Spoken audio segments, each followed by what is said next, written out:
चलिए, so let's start. Online students, आवाज़ आ रही है?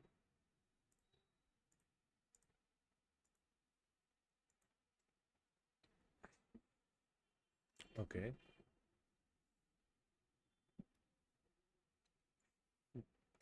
ठीक है। सो हमने पिछले क्लास में क्या पढ़ा था?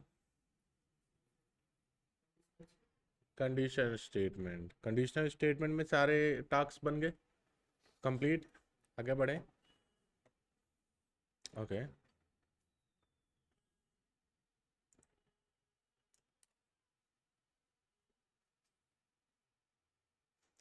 तो पिछले क्लास में कंडीशन स्टेटमेंट पढ़ा था। आज थोड़ा हम लोग और आगे बढ़ते हैं एंड और भी चीज़ें जानते। देखो,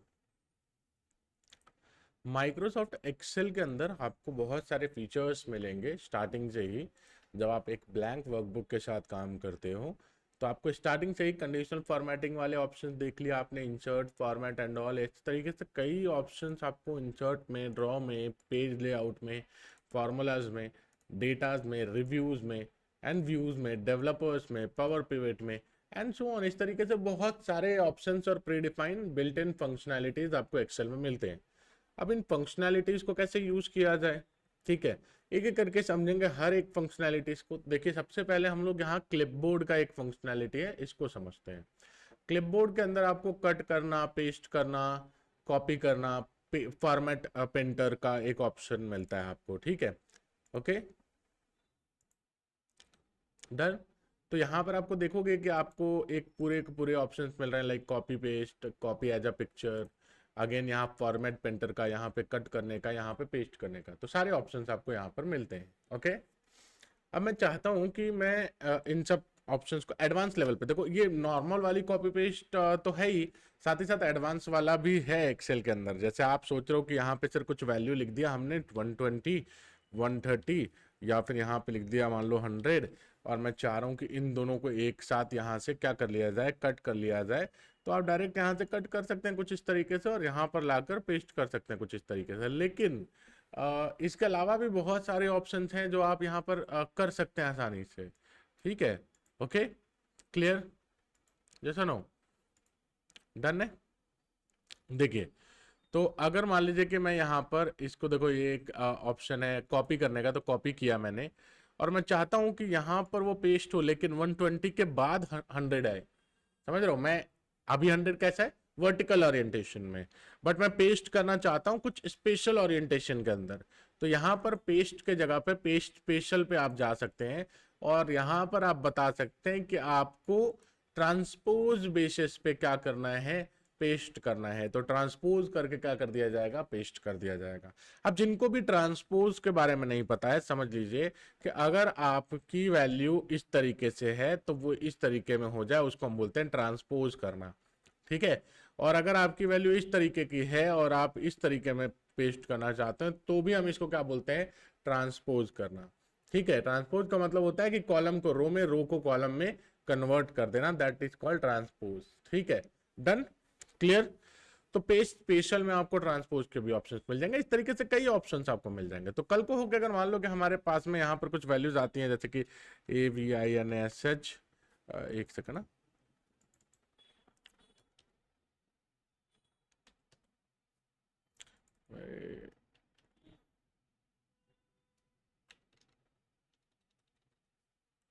सॉरी थोड़ा कीबोर्ड हैंग किया है, एक बार पूरा लिखता हूँ।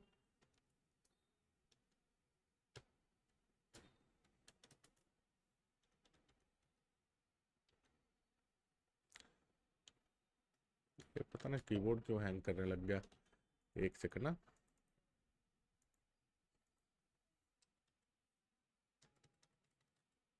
अब ये अचानक से ये पता नहीं क्या हुआ है, बट ठीक है, स्टिल चलो कोई नहीं। मैं यहाँ पे समझाता हूँ आपको, और ये जो दिक्कत है इसको हम देख लेंगे, डोंट वरी। अगर मान लो कि आपके पास में ना कोई भी वैल्यूज ऐसे रो, सॉरी, वर्टिकली अगर ऐसा मेंशन है, जैसे कि मैं यहाँ पे लिख देता हूँ, जैसे फॉर एग्जांपल अविनाश, और यहाँ पे लिख देता हूँ 86 एंड सो ऑन, कुछ नंबर है, और यहाँ पे लिखा हुआ है सिटी पुणे, यहाँ पर आपको लिखा हुआ है स्टेट महाराष्ट्र, ठीक है। और यहाँ पर आप मान लो ऐसा मेंशन कर रहे हो कि करवेनगर समथिंग। तो एक आपके पास में एक पूरी इंफॉर्मेशन इस बेसिस पे, और आप चाहते हैं कि पहला तो नाम है, दूसरा उनका कॉन्टेक्ट नंबर है, तीसरा उनका सिटी है, फिर स्टेट है, फिर आपका एड्रेस है।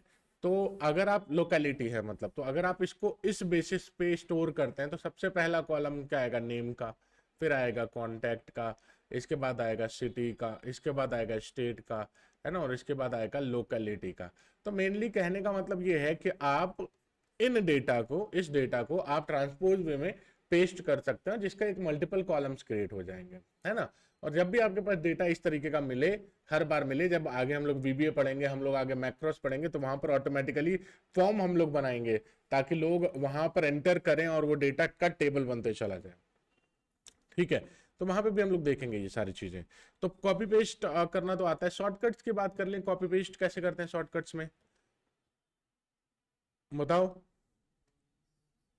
इसको मतलब कॉपी, ठीक है, CTRL प्लस V मतलब पेस्ट, और CTRL कंट्रोल प्लस, और X मतलब क्या हो गया हमारा, कट, ठीक है। इसका मतलब क्या हो गया, कट करना।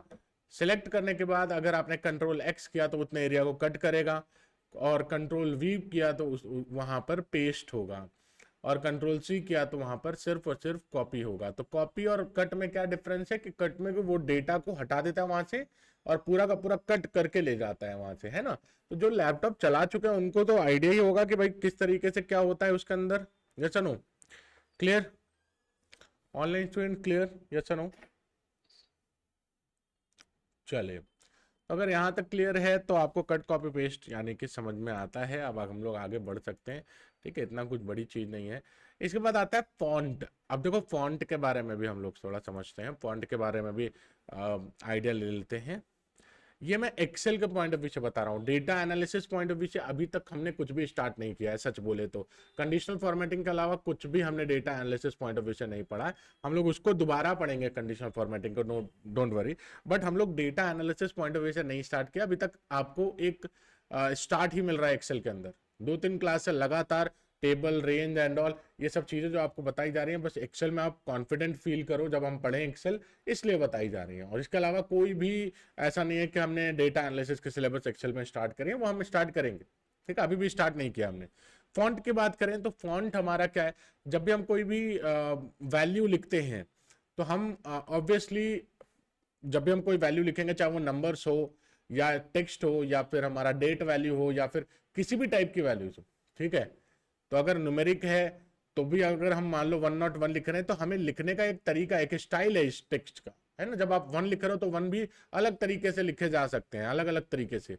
जब आप ABCD लिख रहे हो यानी टेक्स्ट में, तो उसमें भी आप अलग अलग तरीके से लिख सकते हो अपने टेक्स्ट को, है ना। किसी को चाहिए कि भाई ये जो टेक्स्ट लिखा है ये इसकी साइज इंक्रीज हो जाए, इसका स्टाइल अलग हो जाए, इसका कलर थोड़ा अलग हो जाए, है ना। तो वो सब ऑप्शंस आपको कहाँ पे देखने के लिए मिलता है, फॉन्ट के अंदर। आप ये वाला बॉक्स देखो, इसमें आप अपने मान लो इस सेल के अंदर चले गए, तो इस सेल के अंदर आप चाहते हो कि जो हमारा टेक्स्ट है वो इस स्टाइल का हो जाए। देखो हुआ कि नहीं हुआ, है ना, क्लियर। मैं जूम करके दिखा रहा हूं। और अगर आप चाहते हो कि देखो मैं जूम भी नहीं कर रहा हूं, मैं 100% पे आ जाता हूं पहले। 100% मतलब यहां से देखो 100%, ठीक है, हाँ। और मैं इस वाले सेल के अंदर जो भी वैल्यूज है उसको जूम कर देता हूं, मान लो कि 72। बाकी सेल छोड़ दो, इस सेल के अंदर ये जो वैल्यू हो कितने साइज का हो गया, 72 पिक्सल का हो गया, ये पिक्सल साइज है ना। तो ऑब्वियस सी बात है कि मतलब आप अपने टेक्स्ट की साइज और स्टाइलिंग अपने हिसाब से कर सकते हैं। एरियल भी कर सकते थे, कुछ ऐसे भी कर सकते थे। अगर मान लो किसी का नाम लिखा है, ठीक है, और आप चाहते हैं कि सर इसकी जो स्टाइलिंग है थोड़ी अलग हो जाए, तो आप ऐसा कर सकते थे। इसकी साइज थोड़ी बड़ी हो जाए तो आप ऐसा कुछ कर सकते थे, देखो, है ना। तो डिपेंड कि आप अपने स्टाइलिंग कैसे रखना चाहते हैं। अच्छा, ये जो आपको साइज, स्टाइल, कलर, अब हर एक टेक्स्ट के ना 3 तरीके होते हैं लिखने के। एक होता है कि हम नॉर्मल लिखते हैं, एक होता है हम उसको बोल्ड करके लिखते हैं, एक होता है हम इटैलिक कर देते हैं उसको, और एक होता है हमारा अंडरलाइन कर देना। ये तीन चार ऐसे हैं जो फॉर्मेटिंग हम बोलते हैं कि भाई स्टाइलिंग ऑफ द टेक्स्ट, जब हम लिख रहे हैं तो हम उसको स्टाइल कैसे, ये तो अलग चीज है। ये तो हमने जब लिखना स्टार्ट किया तो पहले से ही मूड बना लिया था कि मैं कुछ ऐसा एरियल में लिखूंगा, ठीक है, ये तो अलग चीज है, ये स्टाइलिंग अलग है। बट जब हम बात करते हैं कि जब भी हम कोई टेक्स्ट को लिखते हैं, जैसे मान लो कि मैं ABCD लिख रहा हूं, तो यहां पर मैंने कर्सिव का यूज किया है। कभी कभी ऐसा भी लिखते हैं कोई कोई, है ना, तो यहाँ कर्सिव नहीं है, ठीक है। या कुछ कुछ ऐसे लोग भी लिखते हैं कि भाई ये क्या था, ये पूरा कंबाइन लिखा किसी ने, है ना। तो इटैलिक वे में जैसे लिखना है तो इटैलिक वे में कुछ इस तरीके से ऐसे लिखा जाता है, मतलब ऐसा झुका हुआ रहता है थोड़ा आगे टेक्स्ट, है ना। नॉर्मल प्लेन लिखना है, प्लेन में लिखा जा सकता है कुछ इस तरीके से। और उसके बाद अगर आप चाहते हो कि इसको बोल्ड करके लिखा जाए, तो एक मान लो A को लिखा तो बोल्ड किया, B को बोल्ड किया, C को बोल्ड किया, फिर D को, है ना, कुछ इस तरीके से बोल्ड वे में लिखा। एक होता है अंडरलाइन कर देना कि ABCD लिखा और अंडरलाइन कर दिया, जिससे वो टेक्स्ट प्रॉपर टेक्स्ट हाईलाइट हो रहा है। अब जैसे मान लो कि हमारे पास यहाँ पर हमने लिखा हेलो माय नेम इज, ऐसा कुछ अविनाश लिखा। अब मैं चाहता हूं कि सर ये जो पूरा का पूरा टेक्स्ट है इसको थोड़ा सा डिजाइन में लिखा जाए, थोड़ा सा इसको अलग तरीके से फॉर्मेट किया जाए, तो मैं यहाँ पर इसको या तो बोल्ड कर सकता हूँ, तो इसको आप सेलेक्ट कीजिए और इसको पूरा बोल्ड कर दीजिए, बोल्ड हो जाएगा। इटैलिक में रखना चाहते हैं, इटैलिक में रखिए। इटैलिक में मैं थोड़ा सा आगे झुक गया, अगर आपको नहीं पता तो देखिए थोड़ा सा ऐसा आगे भी। अभी इटैलिक हटा दूं, नॉर्मल हो गया, इटैलिक है तो ऐसा हो गया कुछ, है ना। अगर आपको नहीं दिख रहा तो मैं थोड़ा इसको जूम कर देता हूँ। देखिए इटैलिक हटाने पे कैसा हो जाता है और इटैलिक लगाने पे कैसा हो जाता है। बोल्ड करिएगा तो बोल्ड हो जाएगा। और अगर आप चाहते हैं कि इन तीनों में से कोई ना हो, अंडरलाइन, सर मान लीजिए कि सिर्फ और सिर्फ हम लोग अंडरलाइन एक ही टेक्स्ट के ऊपर करना चाहते हैं इसके ऊपर, तो इस तरीके से सेलेक्ट कीजिए और अंडरलाइन पे टैप कीजिए ताकि वो अंडरलाइन, है ना। क्लियर, यस और नो। और साइज और स्टाइलिंग आप पहले से डिसाइड कर सकते हैं कि मैं मतलब कौन से स्टाइल में लिखना चाहता हूं पूरे के पूरे टेक्स्ट को, इंटायर टेक्स्ट को, वो आप पहले से डिसाइड कर लीजिए। और कितने साइज का लिखना चाहता हूं आप पहले से डिसाइड करिए। लेकिन आपको फॉर्मेटिंग क्या रखना है, बोल्ड में रखना है, इटैलिक में रखना है, अंडरलाइन में रखना है, आप कर सकते हैं। तो ये चीज ना कभी कभी ना हाईलाइट करने के लिए भी यूज की जाती थी। ये जो कॉन्सेप्ट है, जैसे मान लो कि अगर मुझे नेम को हाईलाइट करना है, बाकी टेक्स्ट को हाईलाइट नहीं करना, ठीक है, तो ये चीज की जाती है। जैसे अगर मान लो अभी तो फिलहाल मैं इसको क्या कर देता हूँ, नॉर्मल टेक्स्ट में कन्वर्ट। अच्छा देखो, अगर मैं नेम को सिलेक्ट कर लूं और इसको बोल्ड पे टैप कर दूं तो सर नेम हाईलाइट हो गया, अंडरलाइन की वजह से अविनाश भी हाईलाइट हो गया। अगर मैं इसी चीज को बोल्ड ना करके इटैलिक कर देता, क्या सर हाईलाइट नहीं होता? होता ना। बाकी से नॉर्मल लिखे हैं, नेम थोड़ा सा इटैलिक में लिखा है तो हाईलाइट तो अभी भी हो ही रहा है ना। जैसा नो, क्लियर ऑनलाइन स्टूडेंट। तो ये हमारा फॉन्ट का कमाल है। फॉन्ट में एक चीज और आप देखेंगे कि भाई आपको यहाँ पर बॉर्डर मैनेज करने का ऑप्शन दिया। यहाँ पर आप देखोगे ये तो स्टाइलिंग तक ही है, सेल्स के ये यहाँ पे टेक्स्ट की साइज इंक्रीज डिक्रीज है, तो आप इंक्रीज करना चाहते हैं इस पर टैप करिए एक एक करके, डिक्रीज करना चाहते हैं इस पर एक एक करके टैप, है ना, डन। तो यहाँ पे आप देखोगे बॉर्डर मैनेज करने का ऑप्शन है। मतलब बॉर्डर का मतलब क्या होगा, देखो समझो, देखो, तो आप सेल को ऐसा समझिए कि सेल इस तरीके का है, थोड़ा बड़ा पिक्चर में बना रहा हूं यहाँ पर, और कंटेंट जो भी आप लिखते हो वो आपके सेल के अंदर होता है, ठीक है। तो ये जो कंटेंट है और ये जो सेल का जो बॉर्डर है, आउटलाइन, है ना, ठीक है, तो इस बॉर्डर की बात हो रही है, कौन से सेल का, ये वाला बॉर्डर की बात हो रही है, जो आउटलाइन यहाँ पर बना हुआ है कंटेंट को जो चारों तरफ से घेरा हुआ है ना, उसको हम आउटलाइन बोल रहे हैं। तो अगर आप कोई कंटेंट लिखते हो और आप चाहते हो कि उसको थोड़ा सा बॉर्डर वर्डर लगा के थोड़ा अच्छा दिखना है ना, तो आप यहाँ पर लिख सकते हो। जैसे मैं एक नया सीट बना लेता हूँ और मैं यहाँ पर लेकर चलता हूँ कि भाई मैं यहाँ पर ABCD लिख रहा हूँ कंटेंट, और मैं चाहता हूँ कि इसका जो बॉक्सेस हैं उसके बॉर्डर लग जाए। तो यहाँ पर आप ओपन करोगे तो बॉर्डर कहाँ पे लगाना है आपको, वो ऑप्शन मिल जाता है, ठीक है। Draw border, border grade and all, line colours and all, सब ऑप्शंस हैं, मतलब A to Z, ठीक है। तो मैं यहाँ पर आउटसाइड बॉर्डर या ऑल बॉर्डर एक ऑप्शन है, मैं आउटसाइड बॉर्डर पे टैप कर देता हूँ और आउटसाइड बॉर्डर के अंदर जो कलर होगा वो मैं ऑरेंज कलर समथिंग रखता हूँ, ठीक है। ये जो बॉर्डर है ये सबका ऑरेंज कलर कर देता हूँ। आप बोलोगे सर ये इस तरीके से कलर, हाँ इसी तरीके से कलर सेलेक्ट करना होता है चारों बॉर्डर्स का। तो पूरे बॉर्डर्स के अंदर अगर मैं बताऊं, अच्छा आउटसाइड बॉर्डर की एक थिक बॉर्डर भी लगा सकते थे, देखो यहाँ पे थिक बॉर्डर लग गया है कि नहीं। तो आप चाहे तो आप अपने पूरे इस सेल के अंदर एक बॉर्डर सा क्रिएट कर सकते हो, डन। और बीच में आपका कंटेंट होगा जिससे आप अलग से इस पूरे सेल को हाईलाइट कर सकते हो। सर यही चीज क्या हमारे सेल स्टाइलिंग के अंदर भी थी? हाँ बहुत सारे तरीके हैं सेल स्टाइलिंग के अंदर भी हाईलाइट करने के। अगर आप चाहते हैं कि इस सेल को अलग तरीके से हाईलाइट किया जाए तो आप हाईलाइट कर सकते थे। जैसे मान लो यहाँ पर भी मैं ABCD लिखता हूँ, और आपको मैं अगर सेल स्टाइलिंग के हेल्प से बोलूँ तो यहाँ नॉर्मल पे टैप कर दीजिए, एक सेकेंड ना, कैलकुलेशन पे या फिर बाकी नोट पे, total, titling, heading and so on, पता नहीं हजारों नया स्टाइल बनाना है तो आप नए स्टाइल भी बना सकते हैं। बहुत सारे ऑप्शन हैं आपके पास, ठीक है। आउटपुट पर टाइप कर दीजिए, ये हो गया हाईलाइट। बॉर्डर भी ऐड हुआ कि नहीं हुआ? तो कुछ फॉर्मेटिंग पहले से बनाकर इसमें रख दिए गए, डायरेक्ट टैप करते ही अप्लाई हो जाता है, और या फिर आप फॉर्मेट खुद से बना लो, है ना। Clear, done. यहां पर आप देखोगे बैकग्राउंड कलर फिल करने का ऑप्शन है, और यहाँ पर टेक्स्ट के कलर को मैनेज करने का ऑप्शन है। अब जैसे यहाँ पर मान लो कि मैंने बैकग्राउंड कलर में कुछ ये कलर दे दिया, ठीक है, और इस सेल में जो टेक्स्ट है उसका जो कलर है वो ब्लैक है। हालांकि मैं ब्लैक पूरा नहीं, ये टेक्स्ट रखना चाहता हूँ, ये टेक्स्ट रख दिया, या फिर मैं व्हाइट रखना चाहता हूँ, व्हाइट रख दिया, ठीक है। इसको टैप किया और व्हाइट कर दिया, और इसका जो कलर है थोड़ा सा और डार्क कर दिया, कुछ इस तरीके से। मेरी मर्जी, हमारे हिसाब से हम मैनेज कर सकते हैं, ठीक है। आराम से किसी भी सेल के अंदर, मतलब इंटायर एक्सेल के अंदर अगर मैं बताऊं किसी भी सेल के अंदर कोई भी वैल्यू हो आप उसको मैनिपुलेट कर सकते हो, आप डिजाइनिंग मैनिपुलेट कर सकते हो आराम से, है ना। डन है, क्लियर। फिर आता है यहाँ पर आपके पास में, आप देखोगे अच्छा ये सारे हो गए फॉन्ट वाले, फिर आता है अलाइनमेंट का ऑप्शन। अब ये अलाइनमेंट का क्या काम है? ये सारे छोटे छोटे मेन्यू ऑप्शंस बता रहा हूँ एक्सेल के अंदर से, बाद में नहीं बताऊंगा, अभी डेटा एनालिसिस स्टार्ट नहीं हुआ एक्सेल का, ठीक है। सो इतना कुछ बड़ी बात नहीं है कि मतलब ये सब भी, हाँ देखो ये सब एक्सेल चलाने में आपको आसानी आएंगी, डिफिकल्ट नहीं लगेगा इनिशियल एक्सेल चलाना, है ना।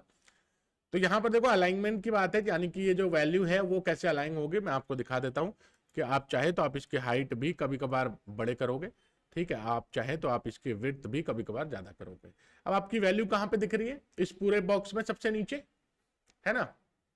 मतलब सर बॉटम लेफ्ट, अभी कहाँ दिख रही है? बॉटम लेफ्ट, ठीक है। अब यहाँ पर देखो ये तीन अलग हैं और ये तीन अलग है। एक होता है सेंटर पे लाना, मतलब एक है बॉटम पे ले जाना, एक सेंटर और एक टॉप पे ले जाना, ठीक है। ये वर्टिकल ओरिएंटेशन बोलते हैं हम लोग, कि वर्टिकली हम अपने वैल्यू को टॉप पे रखना चाहते हैं, सेंटर पे या फिर बॉटम पे, ठीक है। तो वर्टिकली अगर आप सेंटर पे रखना चाहते हैं, सेंटर पे टैप किया।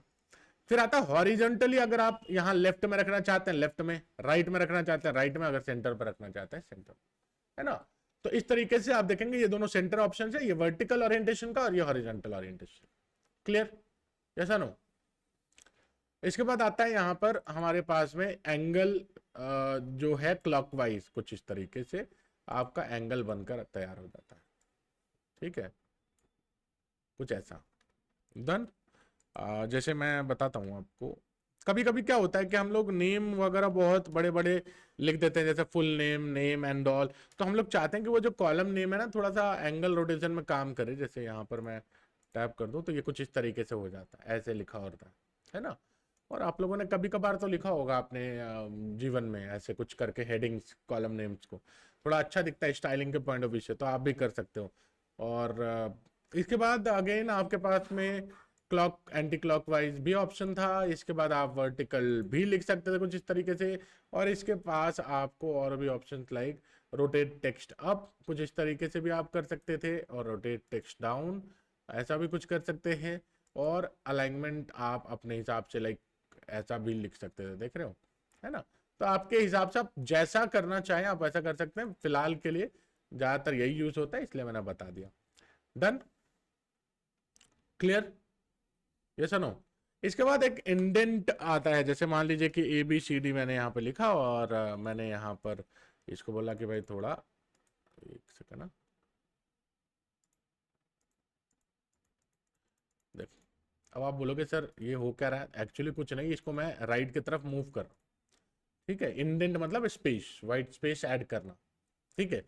पाइथन के अंदर इंडेंटेशन आप देखते हो, इसको कम करना है तो आप इसको इस तरीके से कम कर सकते हो, वाइट स्पेस को स्टार्टिंग से। और अगर आप स्टार्टिंग में वाइट स्पेस ऐड करना चाहते हैं तो आप इसको ऐड कर सकते हैं। आप इस तरीके से सेंटर में कभी मत लाइएगा, सेंटर में हमेशा कैसे लाना है, इस तरीके से, है ना। इस सेल को सिलेक्ट किया और इस तरीके से लाए, और ये आप देखो सेंटर में ले जाओगे ना, फिर आपका काम ही नहीं करेगा ये, देखते हो। तो ये ऐसे सेंटर में ले जाओ, फिर ये इसका कुछ काम नहीं। डन। इसके बाद यहाँ पर और है आपके पास में ऑप्शंस कि आप रैप टेक्स्ट का ऑप्शन यूज कर सकते हो। जैसे मैं एक नई सीट लेता हूँ और यहाँ पर मैं लिखने की कोशिश करता हूँ फुल नेम ऑफ कस्टमर्स, ठीक है। और यहाँ पर लिखते हैं कि भाई roll, sorry, product name, product, ठीक है। और यहाँ पे लिखते हैं प्राइस, कितना अमाउंट। अब बताओ, हमने यहाँ पे 3 कॉलम बनाए हैं, 100 का एकदम परफेक्ट वाला एक साइज चल रहा है यहाँ पे शीट का, और यहाँ पे देखो फुल नेम ऑफ कस्टमर पूरा छुप चुका है, प्रोडक्ट नेम में भी पूरा छुप चुका है, बस अमाउंट अच्छे से दिख रहा है। तो अगर मैं इंटायर कॉलम को अच्छे से दिखाना चाहता हूँ तो मैं रैप टेक्स्ट पे करते ही आप देखोगे कुछ इस तरीके के आपके पूरी की पूरी इतने ही साइज में आपकी जो हाइट है वो बढ़ाकर उस पूरे टेक्स्ट को एडजस्ट किया जा रहा है। तो ज्यादा बड़ी टेक्स्ट है तो कुछ रैप टेक्स्ट का ऑप्शन आप यूज कर सकते हो। अदरवाइज आपके पास ऑप्शन कुछ बच जाता है तो वो बच जाता है पूरा इस तरीके से। आगे हम लोग देखेंगे, यहाँ पर फॉर्मेट में आप जाओगे तो कॉलम विड्थ का ऑटो फिट, कॉलम विड्थ का एक ऑप्शन है, इसको टैप करते ही आप ऑटोमेटिक फिट कर सकते हो। तो एक ऑप्शन आपको मिलेगा फॉर्मेट के अंदर ही ऑटो फिट कॉलम का, ठीक है। वो बात की बात। Done, clear. अभी के लिए आप यहाँ पर इसको क्या यूज कर सकते हैं, रैप टेक्स्ट का ऑप्शन है, यहाँ पर यूज कर सकते हैं। इसके बाद होता है कि कभी कभार सर हम यहाँ पर ना यहाँ से यहाँ तक ना एक हेडिंग लिखना चाहते हैं, लाइक सेल्स रिपोर्ट, इसको मर्ज करके लिखना चाहते हैं, थोड़ा ये इन दोनों को इस तरीके से मर्ज करके लिखना चाहते हैं। तो यहाँ पर एक मर्ज एंड सेंटर का ऑप्शन, आप मल्टीपल सेल को सेलेक्ट करके एक साथ मर्ज एंड सेंटर कर सकते हो, जिसमें ये एक सेल की तरह काम करेगा। और जो कुछ भी आप लिखोगे लाइक सेल्स रिपोर्ट, तो वो सेंटर पे आएगा, है ना। अच्छा, इसका जो सेंटर है यहाँ पर भी आप सेंटर कर लो, हाईलाइट कुछ इस तरीके से आ रहा है। इसमें जो टेक्स्ट साइज है वो आप अपने हिसाब से बढ़ा सकते हो, और इसमें अपने हिसाब से लाइक जो भी स्टाइलिंग देनी है आप स्टाइलिंग दे सकते हो, कुछ इसमें कोई बड़ी चीज नहीं है, जो भी स्टाइलिंग देना चाहते हो। डन, कुछ इस तरीके से आप लिख सकते हो। और यहाँ पर आप जो भी ग्राफ बनाओगे वो सेल्स रिपोर्ट के अंदर कंसीडर होगा, क्योंकि आपने हेडिंग क्या दिया है, सेल्स रिपोर्ट, और सीट के भी नाम आप सेल्स रिपोर्ट रख सकते हो। यस और नो, क्लियर। इसके बाद स्टाइलिंग का ऑप्शन तो कंप्लीट है ही, जनरल हम लोग देखेंगे, डोंट वरी। यहां पर फिर बाकी ऑप्शंस बच जाते हैं। यहां तक क्लियर है सभी को, यस नो। अब यहां पर देखो और भी चीजें हैं, जो छोटी छोटी चीजें हैं जो अगले क्लास से मैं सोचूं, मतलब ट्राई करूंगा कि अगले क्लास से ना पढ़ाना पड़े, आज ही हम लोग कवर कर ले। देखिए यहाँ पर हमारे पास में नंबर से रिलेटेड एक अलग से पूरा का पूरा टैब है, ठीक है। एक अलग से मतलब अगर मैं बात करूं तो एक नंबर से रिलेटेड पूरा टैब है, जिसमें हम लोग फॉर्मेट सेल्स बोलते हैं। किसको क्या बोलते हैं, फॉर्मेट सेल्स। फॉर्मेट सेल्स मतलब number formatting, text formatting, data formatting, basically हम वो सारी चीजें यहां पर कर सकते हैं। डन,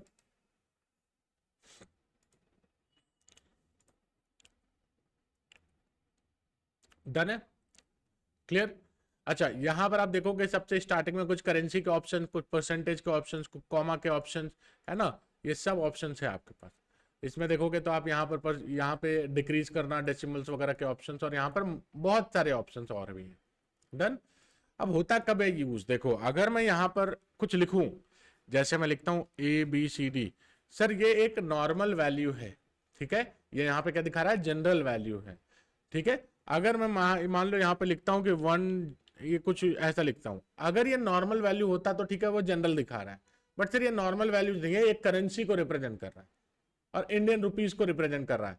तो यहां पर मैं इस चीज को सिलेक्ट करके इंडियन रुपीज पे टैप कर दूं, ऑटोमेटिक अब ये अकाउंटिंग का काम कर रहा है। एक ऐसा ये कौन सी वैल्यू, एक ऐसी वैल्यू जिसको हम लोग कुछ कैलकुलेट, अकाउंटिंग वगैरह कर सकते हैं।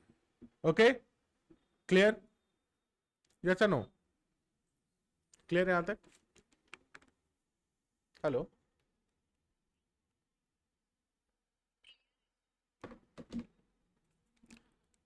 चलो क्लियर है यहां तक, ओके। अगेन अगर हम लोग बात कर रहे हैं कि सर ये तो हो गई करेंसी के बाद, लेट्स सपोज अगर मैं यहाँ पे लिखता हूँ 0.05, और मैं इसको एज अ परसेंटेज मतलब पूरे अगर 1 में से 0.05 लिखूं, मतलब क्या है, अच्छा 5% समथिंग है ना। 1 लिखा आपने, उसका आपने 0.05 लिखा है, इसका मतलब 5%। तो परसेंटेज पे टाइप करोगे तो ऑटोमेटिकली क्या दिखा रहा है, 5%, है ना। तो अगर आपके पास बहुत सारे वैल्यूज होते हैं तो आप डायरेक्ट उसको एक साथ सेलेक्ट करके परसेंटेज पे टाइप कर सकते थे, है कि नहीं। जैसे मान लो मेरे पास वैल्यू होते सर 0.01, फिर उसके नीचे वैल्यूज है 0.02, इसके नीचे फिर से है 0.01, इसके अंदर है 0.05 या 4 समथिंग। तो अगर मान लो एक साथ ये इतने सारे वैल्यूज दिए परसेंटेज में मुझे कन्वर्ट करना है, मैंने जैसे इस पर टैप किया परसेंटेज में कन्वर्ट हो जाएगा, है ना।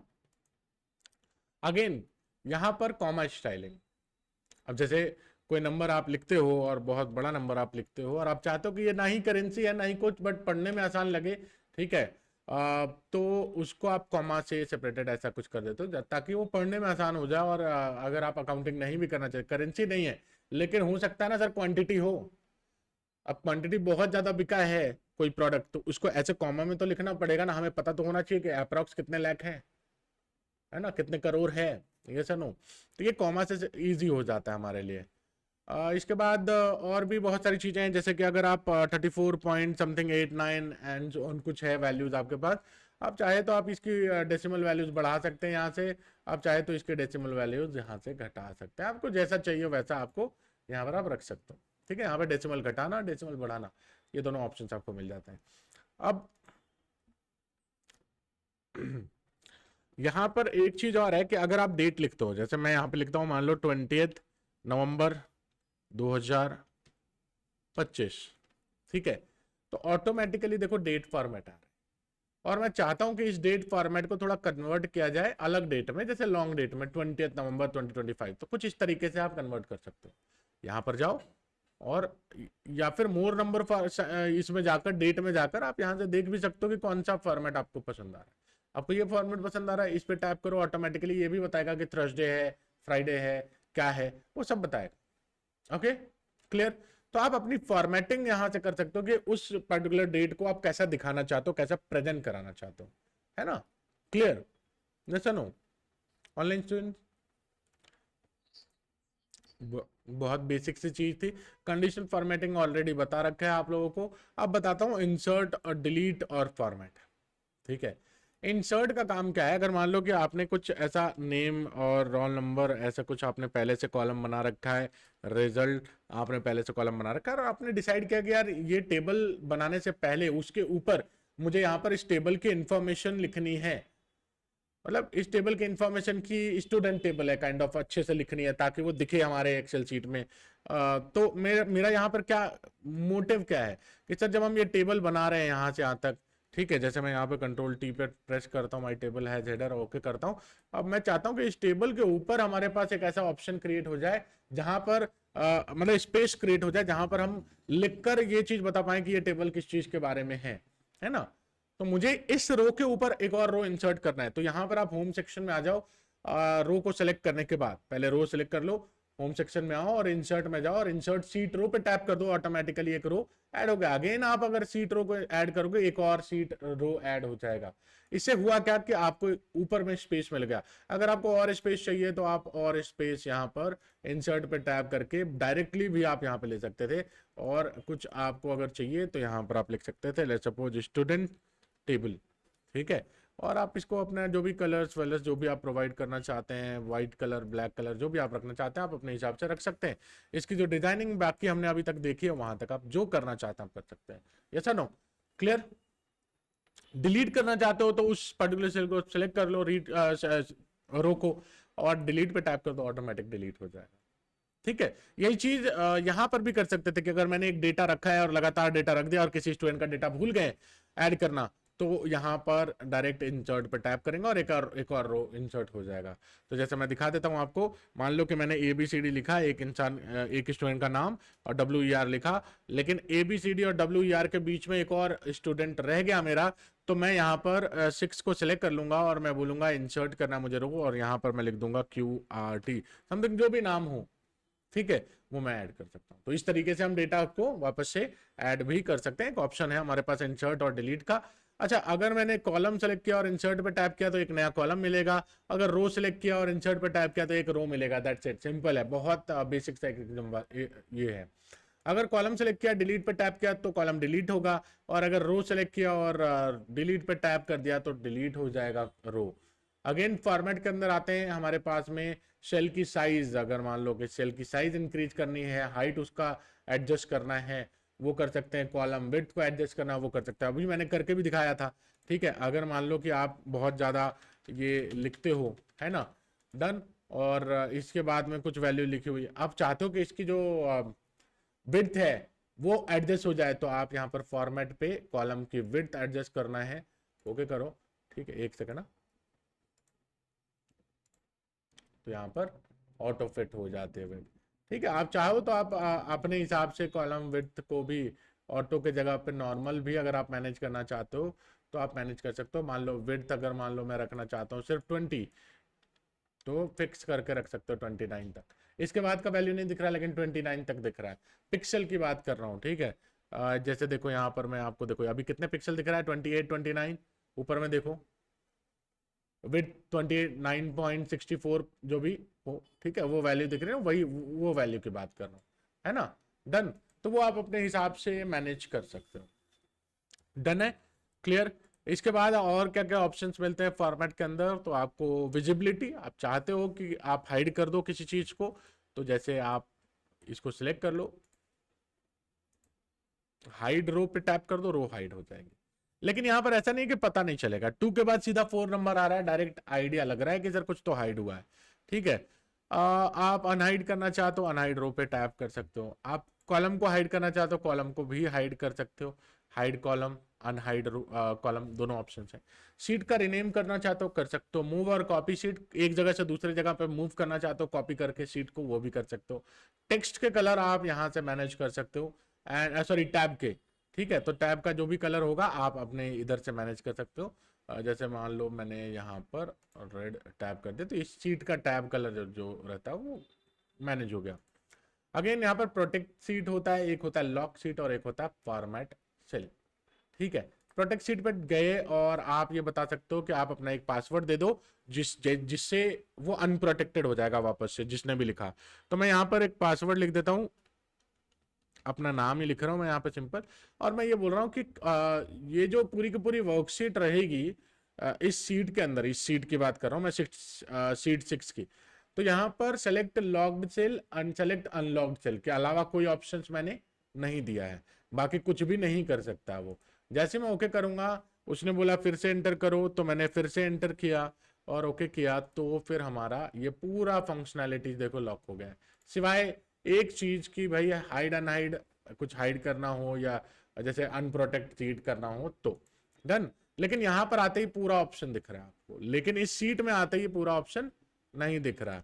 यहाँ पर जाओ तो यहाँ पर रेड कलर से ये प्रोटेक्टेड दिखा रहा है, ठीक है। अब जब आप कुछ करने की कोशिश करेंगे, यहाँ पर कुछ लिखने की कोशिश करेंगे, तो यहाँ वार्निंग आएगी। पहले आपको क्या करना पड़ेगा, अनप्रोटेक्टेड सीट में वो जाके पासवर्ड एंटर करना पड़ेगा, ताकि आपको वो सारे ऑप्शंस मिले। अगेन आप चाहें तो आप लॉक सेल पे भी कर सकते हैं, किसी सेल को लॉक कर सकते हैं, ठीक है। यहाँ पर आप जाएं एंड लॉक सेल, एक सेकंड ना, एक मिनट।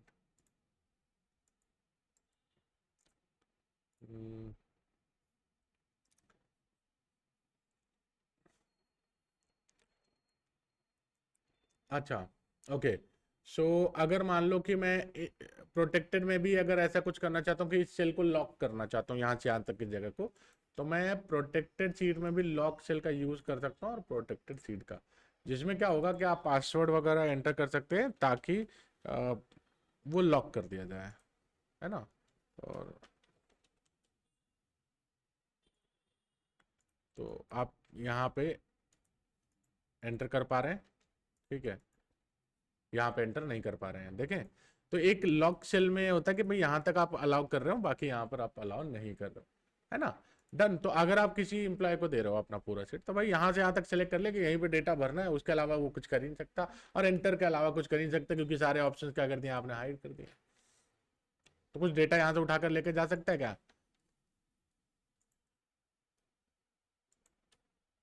कॉपी यहाँ से किया यहाँ पर पेस्ट करे क्या, हो रहा है। यहाँ पे पेस्ट हो रहा है। अब इस चीज को भी रोकने के लिए ना हम लोग वीबीए देखेंगे, वीबीए के अंदर कैसे रोकते हैं। बट कॉपी पेस्ट कोई भी फोटो आज के डेट में क्या, गूगल लेंस ओपन कर लोगे और कॉपी कर लोगे, तो कोई बड़ी चीज नहीं है इस चीज के। हाँ बट बहुत हद तक प्रोटेक्शन आपको यहाँ पर मिल जाता है, ये नो। बाकी यहाँ पे एडिटिंग के ऑप्शन से एडिटिंग छोड़ दो, अभी कुछ पढ़ने की जरूरत नहीं है। डायरेक्ट हम लोग आएंगे इंसर्ट से, और इंसर्ट में हम लोग स्टार्ट करेंगे pivot table, how to create table, how to create pivot table and how to create graph. और यही हमारा मेन डेटा एनालिसिस का सेशन यहाँ से स्टार्ट होता है। इंसर्ट के बाद हम लोग आ जाएंगे अपने फॉर्मूला सेक्शन में, डेटा टैब में, डेवलपर टैब में, पावर पिवट टैब में। दैट्स इट, इतना ही हमें पढ़ना है, इससे ज्यादा कुछ पढ़ने की जरूरत नहीं। ठीक है, तो मतलब कुल मिलाकर लगभग 10 से 15-20 दिन का सेशन जाता है। अगर स्टार्टिंग के 3 दिन हटा दे तो 17-18 दिन जाने वाले हैं। ठीक है, डन, क्लियर।